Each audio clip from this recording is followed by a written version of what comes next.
When the world shut down, the Cubs recognized that they had a responsibility to our city. They had a responsibility to Chicago. We immediately started a COVID relief fund. We had Cubs scholars in college that did not have the resources to get home. I received the utmost support, from providing me with funds to travel back and forth from school to home, to paying off my balance at the end of semester so I could register for classes, to helping me receive a job during the summer before my senior year.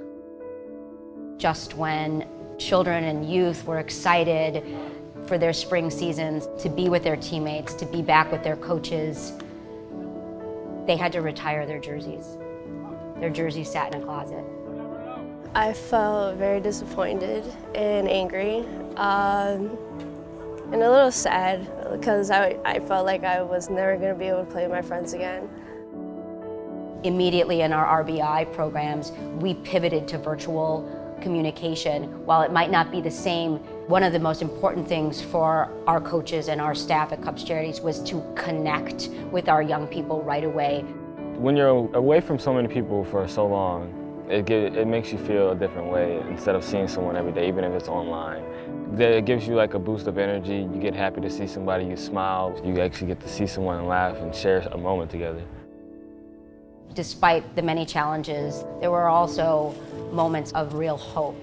Our RBI youth and families came out to the Greater Chicago Food Depository and spent their afternoons packaging food for families across the city. The community that was created here at Wrigley with the Food Distribution Center, many people came out to volunteer. They rolled up their sleeves. They wanted to give back. In the early months of the pandemic, when we did our caravan across the city for our graduating both RBI and Cubs scholars and RBI scholars, the joy, the tears, the smiles of our families, of our youth is indescribable. Children and youth cannot thrive without both physical and emotional connections and relationships, and they were literally starved of that during the pandemic. Immediately when we were able to return to play, we did so by listening to a team of medical experts, by listening to our families and what they were comfortable with.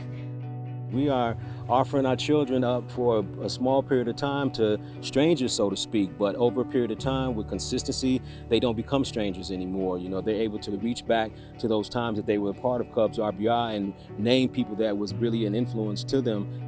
I'm privileged and honored to be a part of this organization. I'm privileged and honored that Ellis is a part of this organization. And you know, as we go and as he becomes successful in what he wants to do, this will definitely be an opportunity that he will reach back on and say thank you for, as well as you guys will with him. Sport is uniquely positioned to support the process of rebuilding and healing, but also more importantly, sport is uniquely positioned to help us reweave the social fabric that has been torn apart during the pandemic.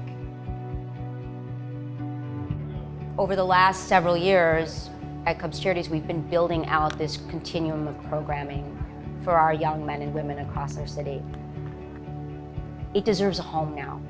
The children and communities deserve a safe place to play, where you're not only going to have academic programming and quality sports programs and trained coaches in SEL and trained coaches in trauma, but you're going to have a place that people can connect, that children from across our city will be able to build a community of young leaders.